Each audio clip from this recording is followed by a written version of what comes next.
Hello friends, स्वागत है आप सभी का हमारे YouTube channel exam 2.0 study channel पर। आज के इस वीडियो में हम लोग भारतीय इतिहास का नवा टॉपिक उत्तर भारत राजपूत काल का पार्ट 2 कवर करने वाले हैं। और इस वीडियो में हम लोग 41 से लेकर के 85 तक के प्रश्न को कवर करेंगे। और इससे पहले हमने 1 से लेकर के 40 तक के प्रश्न को कवर कर लिया था पिछले वीडियोज़ में।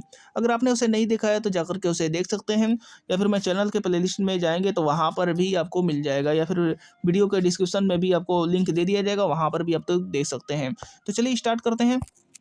तो आज का पहला प्रश्न यहाँ पर 41 नंबर दिया गया है कि उसकी मृत्यु से धारा नगरी, विद्या और विद्वान तीनों ही निराश्रित हो गए। अद्यधारा, निराधरा, निरालंबा, सरस्वती, पंडिता, खंडिता, सर्वे भोजराजे दिवंगते। यह उक्ति किस शासक के संबंध में है? तो इसका करेक्ट आंसर हो जाएगा ऑप्शन नंबर ए, भोज परमार। उसका बाद अगला प्रश्न यहाँ पर दिया गया है 42 नंबर की किस शासक के राज दरबार में जैन आचार्य हेमचंद्र को संरक्षण मिला? तो ऑप्शन दिए गया और इनमें से करेक्ट आंसर आपको बताना है। तो इसका करेक्ट आंसर हो जाएगा ऑप्शन नंबर सी, ए और बी दोनों, यानी जय सिंह, सिंधराज और कुमारपाल। उसके बाद अगला प्रश्न यहाँ पर 43 नंबर दिया गया है कि वह प्रथम भारतीय शासक कौन था जिससे तुर्क आक्रांता मोहम्मद गौरी का सामना हुआ और जिसने मोहम्मद गौरी को परास्त किया? तो इसका करेक्ट आंसर हो जाएगा ऑप्शन नंबर बी, भीम द्वितीय। उसके बाद अगला प्रश्न यहाँ पर दिया गया 44 नंबर यहाँ पर दिया गया है कि किस शासक ने कालिंजर के अजय दुर्ग का निर्माण करवाया? तो इसका करेक्ट आंसर हो जाएगा ऑप्शन नंबर सी, दंगदेव ने। उसके बाद अगला प्रश्न यहाँ पर दिया गया है निम्नलिखित में वह कौन सा संवत है जो कलूरियों द्वारा प्रयुक्त किए जाने के कारण कलूरी संवत भी कहलाता है? तो इसका करेक्ट आंसर हो जाएगा ऑप्शन नंबर सी, त्रैकुटक संवत। दोस्तों, ये वीडियो आपको पसंद आ रहा है तो इसको लाइक भी करते रहिए और वीडियो को सपोर्ट भी करते रहिए, ताकि हमारा मोटिवेशन ऐसे ही बना रहे और आपको लगातार ऐसी वीडियोस देते रहें। तो अगर अभी तक ने इस चैनल को सब्सक्राइब नहीं किया है आप लोगों ने, तो इस चैनल को सब्सक्राइब करके बेल आइकन बटन भी दबा दीजिए, ताकि हमारा एक भी वीडियो को नोटिफिकेशन आपसे मिस ना हो सके। तो आगे देखते हैं। अगला प्रश्न यहाँ पर दिया गया है 46 नंबर कि किसके राज्यकाल में लक्ष्मीधर ने कल्पद्रुम या कृत्यकल्पतरु नामक विधि ग्रंथ की रचना की? तो आपको बताना है कि कल्पद्रुम या कृत्यकल्पतरु नामक विधि ग्रंथ रचना की आपको बताना है। तो इसका करेक्ट आंसर हो जाएगा ऑप्शन नंबर बी, यानी गोविंद चंद्रम के राज्यकाल में। उसके बाद अगला प्रश्न यहाँ पर दिया गया है कि चंदावर का युद्ध 1194 ईस्वी किसके मध्य हुआ? तो आपको बताना है कि चंदावर का युद्ध किसके मध्य हुआ था? तो इसका करेक्ट आंसर हो जाएगा ऑप्शन नंबर सी, जयचंद्र और मोहम्मद गौरी के बीच में हुआ था। उसके बाद अगला प्रश्न यहाँ पर दिया गया है 48 नंबर की नैषेध चरित व खंडन खंड खाद्य के रचयिता श्री हर्ष किस शासक के राजकवि थे? तो यहाँ पर ऑप्शन दिए गए और इनमें से करेक्ट आंसर आपको बताना है। तो इसका करेक्ट आंसर हो जाएगा जयचंद्र के राजकवि थे। उसके बाद अगला प्रश्न यहाँ पर दिया गया है कि निम्नलिखित शहरों में से किसमें लिंगराज मंदिर अवस्थित है? ऑप्शन दिए गए और इनमें से करेक्ट आंसर आपको बताना है। इसका करेक्ट आंसर हो जाएगा भुवनेश्वर। भुवनेश्वर अवस्थित है। उसके बाद अगला प्रश्न यहाँ पर 50 नंबर दिया गया, सूची 1 को सूची 2 के साथ सम्मिलित करना है और कूट की सहायता से सही उत्तर देना है। तो चलिए इसका मिलान कर लेते हैं। पहला दिया गया है ग्रंथकार और दूसरा दिया गया है ग्रंथ। तो यहाँ पर कलहड़ का जो हो जाएगा राजतरंगिनी, बिलहड़ का हो जाएगा विक्रमांक देव चरित, जैनक का हो जाएगा पृथ्वीराज विजय और सोमदेव का हो जाएगा ललित विग्रह राज। तो इसका करेक्ट आंसर हो जाएगा ऑप्शन नंबर ए, 1 2 3 4। उसके बाद अगला प्रश्न यहाँ पर देखते हैं 51 नंबर की किस पर स्वामित्व के लिए पाल, प्रतिहार व राष्ट्रकूट के बीच त्रिपक्षीय संघर्ष हुआ? तो इसका करेक्ट आंसर क्या हो जाएगा? ऑप्शन दिए गए और इनमें से करेक्ट आंसर आपको बताना है। तो इसका करेक्ट आंसर हो जाएगा ऑप्शन नंबर बी, यानी पाटलिपुत्र। उसके बाद अगला प्रश्न यहाँ पर दिया गया है 52 नंबर की त्रिपक्षीय संघर्ष की पहल किसने की? तो इसका करेक्ट आंसर हो जाएगा वत्सराज ने की त्रिपक्षीय संघर्ष की पहल। उसके बाद अगला प्रश्न यहाँ पर 53 नंबर दिया गया है कि त्रिपक्षीय संघर्ष का आरंभ किस सदी में हुआ? तो इसका करेक्ट आंसर हो जाएगा 8वीं सदी में हुआ था। 8वीं सदी ईस्वी में हुआ था त्रिपक्षीय संघर्ष का आरंभ। उसके बाद अगला प्रश्न यहाँ पर दिया गया है कि त्रिपक्षीय संघर्ष का आरंभ और अंत किस राजवंश ने किया? तो इसका करेक्ट आंसर हो जाएगा ऑप्शन नंबर बी, प्रतिहार राजवंश ने किया। उसके बाद अगला प्रश्न यहाँ पर दिया गया 55 नंबर की त्रिपक्षीय संघर्ष में भाग लेकर उत्तर भारत की राजनीति में हस्तक्षेप करने वाली और दक्षिण से उत्तर पर आक्रमण करने वाली दक्षिण की प्रथम शक्ति थी। तो आपको बताना है इसका करेक्ट आंसर क्या होगा। तो इसका करेक्ट आंसर हो जाएगा ऑप्शन नंबर ए, राष्ट्रकूट थे।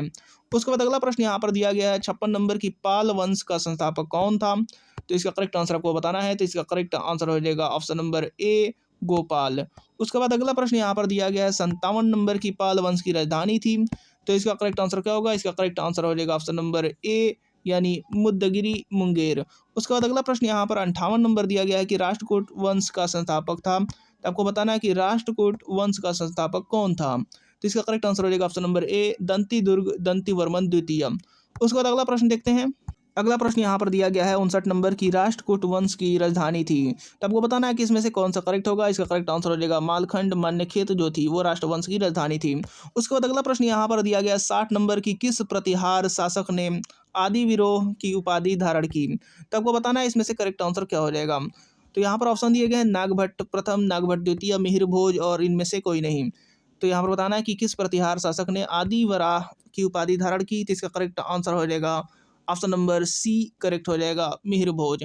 उसके बाद अगला प्रश्न यहाँ पर दिया गया है 61 नंबर की किस विदेशी यात्री ने गुर्जर प्रतिहार वंश को अल गुजर एवं इस वंश के शासकों को बौरा कहकर पुकारा।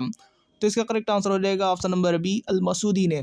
उसके बाद अगला प्रश्न यहाँ पर दिया गया 62 नंबर की कर्पूर मंजरी नाटक के रचयिता राजशेखर को किस प्रतिहार शासक ने संरक्षण दिया। तो आपको बताना है कि कर्पूर मंजरी नाटक के रचयिता राजशेखर को किस प्रतिहार शासक ने संरक्षण दिया। तो इसका करेक्ट आंसर हो जाएगा ऑप्शन नंबर सी महेंद्रपाल प्रथम ने। उसके बाद अगला प्रश्न यहाँ पर दिया गया 63 नंबर की प्रतिहार स्वयं को का वंशज मानते थे, यानी किसका वंशज मानते थे जो राम के प्रतिहार अर्थात द्वारपाल थे। तो इसका करेक्ट आंसर हो जाएगा ऑप्शन नंबर सी यानी लक्ष्मण को। इसका correct answer option number C हो जाएगा। उसके बाद अगला प्रश्न यहाँ पर दिया गया है कि 64 नंबर 750 ईस्वी में बंगाल के पाल वंश की स्थापना करने वाले गोपाल ऐसे शासक थे जिन्हें, तो यहाँ पर ऑप्शन दिए गए हैं उनमें से करेक्ट आंसर आपको बताना है। तो इसका करेक्ट आंसर हो जाएगा जिन्हें सामंती सरदारों ने चुना। उसके बाद अगला प्रश्न यहाँ पर दिया गया है 65 नंबर की किस पाल शासक को गुजराती कवि सोढल ने उत्तरापद स्वामीन कहा। उत्तरापद स्वामीन कहा किस पाल शासक को। तो इसका करेक्ट आंसर हो जाएगा धर्मपाल को उत्तरापद स्वामीन कहा है सोढल ने। उसके बाद अगला प्रश्न यहाँ पर दिया गया है कि 9वीं सदी में भारत आए अरब यात्री सुलेमान ने किस साम्राज्य को रुहमा कहकर संबोधित किया। तो यहाँ पर ऑप्शन दिए गए और इनमें से करेक्ट आंसर को बताना है। तो इसका करेक्ट आंसर हो जाएगा पाल को रुहमा कहकर संबोधित किया है। उसके बाद अगला प्रश्न यहाँ पर दिया गया है 67 नंबर की हिंदू विधि की एक प्रसिद्ध पुस्तक दाय भाग के रचयिता थे। तो इसका करेक्ट आंसर हो जाएगा जिमूत वाहन। उसके बाद अगला प्रश्न यहाँ पर 68 नंबर दिया गया है कि रामचरित की रचना किसने की। तो इसका करेक्ट आंसर हो जाएगा ऑप्शन नंबर डी यानी संध्याकर नंदी ने।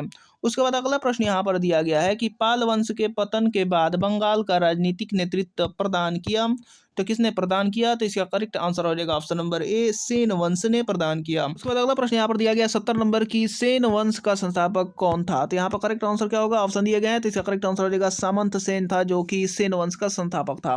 उसके बाद अगला प्रश्न यहाँ पर दिया गया है 71 नंबर की किसने कुलीन प्रथा कुलीनतावाद का आरंभ किया। तो यहाँ पर ऑप्शन दिए गए और इनमें से करेक्ट आंसर आपको बताना है। तो इसका करेक्ट आंसर हो जाएगा option number A Ballal Sen ने कुलीनतावाद का आरंभ किया। ऑप्शन नंबर ए करेक्ट हो जाएगा।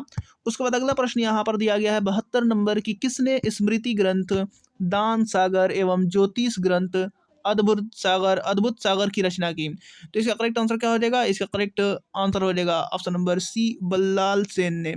उसके बाद अगला प्रश्न यहाँ पर 73 नंबर दिया गया है कि कश्मीर पर लगभग 50 वर्षों तक शासन करने वाली रानी दिद्दा मूल रूप से किस वंश की राजकुमारी थी। तो इसका करेक्ट आंसर हो जाएगा लोहार वंश की राजकुमारी थी।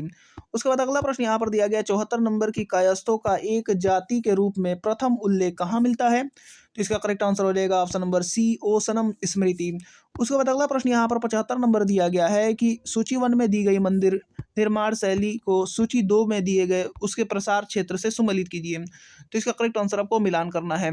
तो यहाँ पर 75 नंबर का मिलान मैं कर दे रहा हूँ। तो यहाँ पर करेक्ट आंसर हो जाएगा नागर शैली का यहाँ पर हो जाएगा उत्तर भारत में हिमालय से विंध्य तक, बेसर शैली का हो जाएगा विंध्य से कृष्णा तक और द्रविड़ शैली का हो जाएगा कृष्णा के दक्षिण से कन्याकुमारी तक। तो यहाँ पर करेक्ट आंसर क्या हो जाएगा 1 2 3 ये आपको याद रखना है। तो चलिए देखते हैं यहाँ पर ऑप्शन क्या हो जाएगा। तो ऑप्शन यहाँ पर ए करेक्ट हो जाएगा। ऑप्शन नंबर ए 1 2 3 यहाँ पर करेक्ट हो जाएगा। उसके बाद अगला प्रश्न यहाँ पर 76 नंबर दिया गया है कि हिंदुओं में यह दृढ़ विश्वास है कि अन्य कोई देश उनके देश जैसा श्रेष्ठ नहीं है, कोई राजा उसके राजा के समान नहीं है, उनके शास्त्रों के समान कोई शास्त्र नहीं है। यह उक्ति किसकी है। तो इसका करेक्ट आंसर हो जाएगा ऑप्शन नंबर डी अल बरूनी की है। उसके बाद अगला प्रश्न यहाँ पर दिया गया 77 नंबर की सूची 1 को सूची 2 के साथ सुमेलित कीजिए और यहाँ पर मंदिर दिया गया और निर्माता यहाँ पर दिए गए हैं। तो चलिए इसका मिलान करते हैं। तो इसका करेक्ट आंसर हो जाएगा ऑप्शन नंबर यहाँ पर ए करेक्ट हो जाएगा 1 2 3 लिंगराज मंदिर भुवनेश्वर मंदिर केसरी नरेश से संबंधित है और यहाँ पर जगन्नाथ मंदिर जो है अनंत वर्मा चोडगंग पूर्वी गंग नरेश और सूर्य मंदिर कोणार्क जो है वो नरसिंह देव निर्माता है। उसके बाद अगला प्रश्न यहाँ पर दिया गया है 78 नंबर की गुर्जर प्रतिहार के उज्जैनी शाखा का संस्थापक कौन था। आपको बताना है कि गुर्जर प्रतिहार के उज्जैनी शाखा का संस्थापक कौन था। तो यहाँ पर ऑप्शन दिए गए हैं और इनमें से करेक्ट आंसर आपको बताना है। तो इसका करेक्ट आंसर हो जाएगा नागभट्ट प्रथम। उसके बाद अगला प्रश्न यहाँ पर दिया गया है 79 नंबर की खजुराहो के मंदिर का संबंध है। तो आपको बताना है कि खजुराहो के मंदिरों का संबंध किससे है। तो इसका करेक्ट आंसर हो जाएगा ऑप्शन नंबर डी, ए, बी और सी तीनों से है, यानी शैव संप्रदाय से भी है, वैष्णव संप्रदाय से भी और जैन संप्रदाय से भी है। उसके बाद अगला प्रश्न यहाँ पर 80 नंबर दिया गया है कि जैन वास्तुकला का प्राचीनतम उदाहरण कहाँ मिलता है। ऑप्शन दिए गए हैं दिलवाड़ा, खजुराहो, पुरी और वाराणसी। तो इसका करेक्ट आंसर हो जाएगा ऑप्शन नंबर ए, दिलवाड़ा में मिलते हैं। उसके बाद अगला प्रश्न यहाँ पर 81 नंबर दिया गया है कि उदंतपुरी विश्वविद्यालय बिहार शरीफ नालंदा जिला का मुख्यालय बिहार का संस्थापक कौन था। आपको बताना है कि उदंतपुरी विश्वविद्यालय का संस्थापक कौन था। तो इसका करेक्ट आंसर हो जाएगा गोपाल। अगला प्रश्न यहाँ पर दिया गया है कि मोढेरा का सूर्य मंदिर किस राज्य में स्थित है। ऑप्शन दिए गए और इनमें से करेक्ट आंसर आपको बताना है। तो इसका करेक्ट आंसर हो जाएगा ऑप्शन नंबर बी, गुजरात में स्थित है। उसके बाद अगला प्रश्न यहाँ पर 83 नंबर दिया गया है कि कलहर राज तरंगिणी में कुल कितने तरंग हैं। तो ये आपको बताना है। तो इसका करेक्ट आंसर हो जाएगा 8 तरंग है, ऑप्शन नंबर ए करेक्ट हो जाएगा। उसके बाद अगला प्रश्न यहाँ पर दिया गया है 84 नंबर, सुमेलित कीजिए मंदिर और निर्माता दिए गए हैं। तो इनमें से यहाँ पर सुमेलित करना है। तो इसका करेक्ट आंसर क्या हो जाएगा। इसका करेक्ट आंसर मैं यहाँ पर मिलान कर दे रहा हूँ। यहाँ पर चतुर्भुज, विष्णु मंदिर, खजुराहो, ये सब यशो वर्मा ने निर्माण किया था। और कंदरिया महादेव मंदिर खजुराहो ये धंग ने। और विस्मल वसाही मंदिर आबू दिलवाड़ा ये सब विमल शाह वैश्य ने। यहाँ पर करेक्ट हो जाएगा यहाँ पर सी का 3 नंबर और डी का हो जाएगा 4 नंबर। यहाँ पर 1, 2, 3, 4 करेक्ट हो जाएगा, ऑप्शन नंबर ए करेक्ट हो जाएगा। उसके बाद अगला प्रश्न यहाँ पर दिया गया है सुमेलित कीजिए। और इस वीडियो का लास्ट प्रश्न है ये 85 नंबर, सूची 1 और सूची 2 में यहाँ पर सम्मिलित करना है। तो चलिए इसका मिलान कर देते हैं।